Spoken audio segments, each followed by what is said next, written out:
ஓம் சாய்ராம். என் அன்பு செல்லமே, என்னுடைய அழகான தங்கமே, என்ன உனக்கு யோசனை? என்ன யோசிக்கிறாய்? என்னென்னவோ யோசித்து கவலைப்பட்டு கொண்டே இருக்கிறாயே. கவலைப்படுவதற்கு ஒரு அவசியமும் அல்ல. உன்னுடைய வாழ்வில் இருக்கும் ஒவ்வொரு விஷயங்களையும் நான் மாற்றிக்கொண்டே இருக்கிறேன். பார், உன்னுடைய விஷயத்தை எத்தனை விஷயங்கள் உன்னுடைய வாழ்க்கையிலிருந்து நான் மாற்றப் போகிறேன் என்பதை பார்.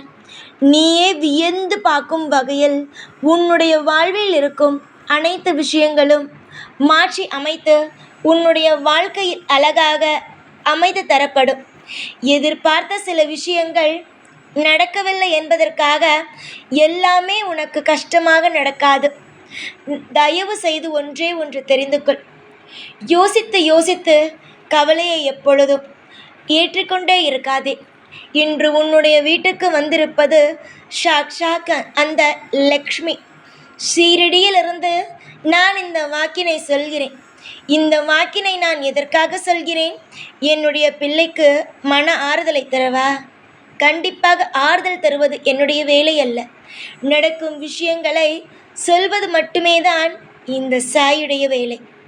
சாய் ஆகிய நான் என்று மட்டும் அல்ல, என்றும் என்றென்றும் என்னுடைய பிள்ளைகளுக்கு பாதுகாப்பு அளிக்கிறேன். கட்டாயமாக உங்கள் அனைவருக்கும் மிகப்பெரிய ஒரு அற்புதத்தை செய்கிறேன்.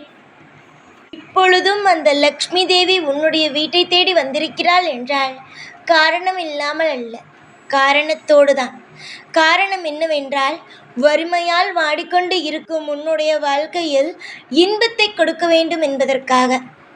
இன்பம் என்றால் சாதாரணமான இன்பம் அல்ல. இனிமேல் வரும் காலம் நீ ஒரு கோடீஸ்வரியாக ஆகப் போகிறாய். கேட்கும் பொழுது சிரிப்பாகத்தான் இருக்கும். என்னுடைய வாழ்க்கையில் நான் கோடீஸ்வரியா? கடனால் வாடி வதங்கி கிடக்கிறேன், நான் கோடீஸ்வரியா என்று.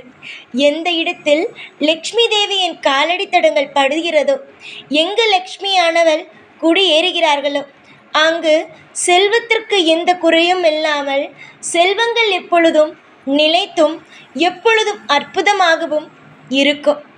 சில சமயத்தில் சில சோதனைகள் உண்டாகும். ஆனால் அந்த சோதனைகள் எப்பொழுதும் நிலையானதாக இருக்காது. ஒவ்வொரு காலமும் மாறி மாறி மாறி உங்களுடைய வாழ்க்கையில் மிகப்பெரிய ஒரு அற்புதத்தை செய்ய வைக்கும். அந்த நேரம்தான் இது.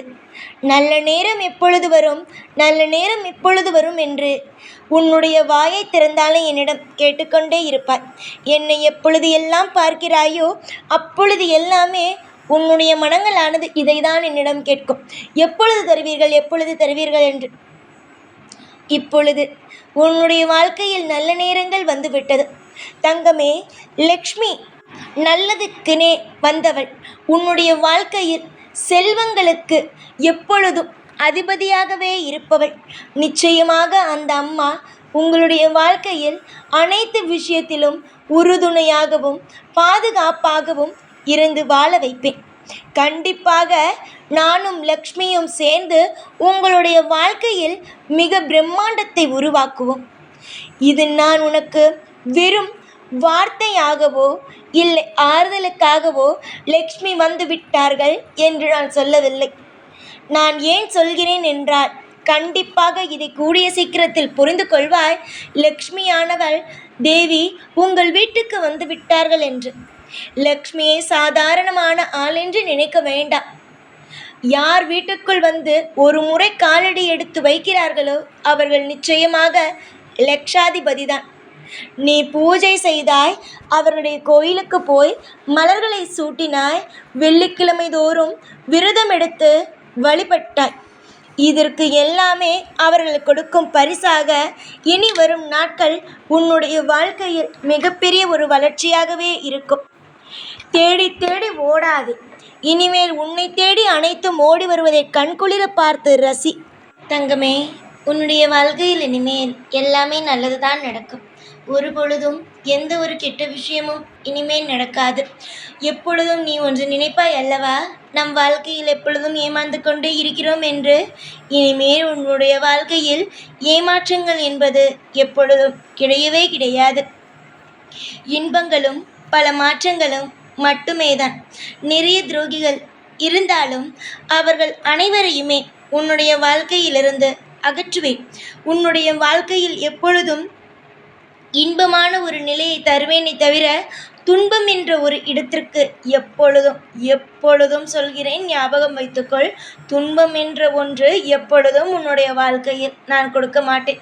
இங்கு தவறு செய்பவர்களே நன்றாக இருக்கிறார்கள், நான் மட்டும் ஏன் இப்படி இருக்கிறேன் என்று வருத்தப்படுகிறார். தவறு செய்பவர்களுக்கு கட்டாயமாக தண்டனை உண்டு. நீ நல்லதுதான் செய்கிறாய், அதனால்தான் உனக்கு சோதனைகள். ஏனென்றால் உனக்கு அடுத்த பிறவி இல்லை. இந்த பிறவியிலேயே எல்லா கர்ம வினையையும் முடித்து வைத்துவிட்டு நீ நிச்சயமாக என்னிடம் வருவாய். கர்ம வினையை யார் ஒருவன் அதிகமாக சேர்த்து கொண்டே இருக்கிறானோ அவன் சந்தோஷமாகத்தான் இருப்பான். நீ எல்லா விஷயத்தையும் இந்த ஜென்மத்திலேயே அனுபவிக்கிறாய், அவ்வளவுதான். என்ன இப்பொழுதாவது புரிகிறதா? நம்பு. கட்டாயமாக உன்னுடைய வாழ்க்கையில் எல்லா விதத்திலும் உனக்கு உதவியாகவும் உனக்கு பாதுகாப்பாகவும் இருப்பேன் என்று நம்பு. எத்தனை தோல்விகள் வந்தாலும் நிச்சயமாக உன்னை ஜெயிக்க வைப்பேன். காலம் முழுவதும் உனக்கு இன்பமயமான ஒரு வாழ்க்கையை கொடுத்து அடுத்தடுத்து உனக்கு என்னெல்லாம் தேவையோ அது அனைத்தையும் தருவேன் என்று நம்பு. சில சமயம் சில சோதனைகள் வந்தாலும் அதிலிருந்து நிச்சயமாக காப்பாற்றி உன்னை கரை சேர்ப்பேன். இந்த சாய் நிச்சயமாகவே இந்த சாய் உனக்கு இன்று மட்டுமல்ல என்றுமே துணையாகத்தான் இருப்பேன். தேவையில்லாமல் எதையும் நினைத்து கவலைப்பட வேண்டாம். இனிமேல் ஒரு பொழுதும் ஒரு நாளும் காசுக்காகவோ பணத்திற்காகவோ நகைக்காகவோ நீ கவலைப்பட வேண்டாம். ஏனென்றால் எல்லாமாகவும் உனக்காக நான் இருக்கும் பொழுது கவலை என்ற ஒரு நிலைக்கு நீ போகக்கூடாது. நிறைய தோல்விகள் வந்துவிட்டது, நிறைய தோல்விகளை சந்தித்தும் விட்டார். அந்த தோல்விகள் எல்லாம் எதற்காக வந்தது என்பது உனக்கு தெரிந்துவிட்டதல்லவா? இனிமேலாவது தோல்விகளை நினைத்து பயப்படாமல் நன்மைகளை மட்டும் நினைத்து சந்தோஷப்படும். எடுத்த உடனேயே யாரையும் நம்பாதே. எடுத்த உடனேயே இவர்கள் ஒரு வார்த்தை நல்லபடியாக பேசிய உடனேயே இவர்கள் நல்லவர்கள்தான், இவர்கள் நமக்காகத்தான் எல்லாம் செய்கிறார்கள் என்று நம்பி ஏமாந்து விடாது. எதுவாக இருப்பினும் தீர விசாரித்து முடிவெடுப்பது மட்டுமே தான் உன்னுடைய வாழ்க்கைக்கு நல்லது. நிச்சயமாக சொல்கிறேன் தங்கமே, உன்னுடைய வாழ்வில் எல்லாமே நல்லபடியாக கரை சேர்ப்பேன். கவலைகள் எப்பொழுதும் தேவை அல்ல. காலம் முழுவதும் உனக்கு இந்த சாய் கண்டிப்பாக ஒவ்வொரு விஷயத்திலும் துணையாக இருப்பேன். உன்னுடைய துன்பத்தை எடுப்பேன். உன்னுடைய வீட்டுக்குத்தான் லக்ஷ்மி தேவியை அனுப்பி வைத்து விட்டேனே, இன்னும் என்ன கவலை உனக்கு? இனிமேல் எந்த கவலையையும் நான் சேர்க்க விட மாட்டேன். அப்படியே ஏதாவது ஒரு கவலை வந்தது, பணத்தாலோ இல்லை என்ன விஷயத்தினாலோ பிரச்சனை வந்தது என்றால் நீ என்னிடம் வந்து தாராளமாக கண்டிப்பாக நீ என்னிடம் உதவி கேட்கலாம். என்னிடம் வந்து நீ பேசலாம். உன்னுடைய கனவுகள் அனைத்தும் கலைத்து விட்டேன் என்று நினைக்கிறாய். நிச்சயமாக அல்ல. இனிமேல் தான் உன்னுடைய வாழ்வில் இன்பமும் பல மாற்றமும் வர இருக்கிறது. நிறைய சந்தோஷங்கள் வரும் நேரத்தில் எதையும் நினைத்து கவலைப்படக்கூடாது. நிம்மதியாக இரு. எத்தனை விஷயமாக இருந்தாலும் சரி, அத்தனை விஷயத்திலும் இருந்து நான் உன்னை காப்பாற்றி மீட்டு கொண்டு வந்து உனக்கு தேவையான எல்லா விதமான வளங்களையும் எல்லா விதமான எதிர்காலங்களையும் உனக்காக நான் தருவேன். யோசிக்க நிறைய விஷயங்கள் உனக்காக இருக்கிறது. அந்த நல்ல விஷயங்கள் அனைத்தையும் யோசி. கெட்ட விஷயங்களை யோசிக்க வேண்டாம். உனக்கு என்றுமே உறுதுணையாக இந்த சாய் இருப்பேன். லக்ஷ்மி கடாட்சங்களானது உன் வீட்டில் நிலையானதாக இருக்கும். எப்பொழுதும் எல்லா நாளும் உன் கூடவே இருப்பேன். இந்த சாய்நாள். ஓம் சாய்ராம்.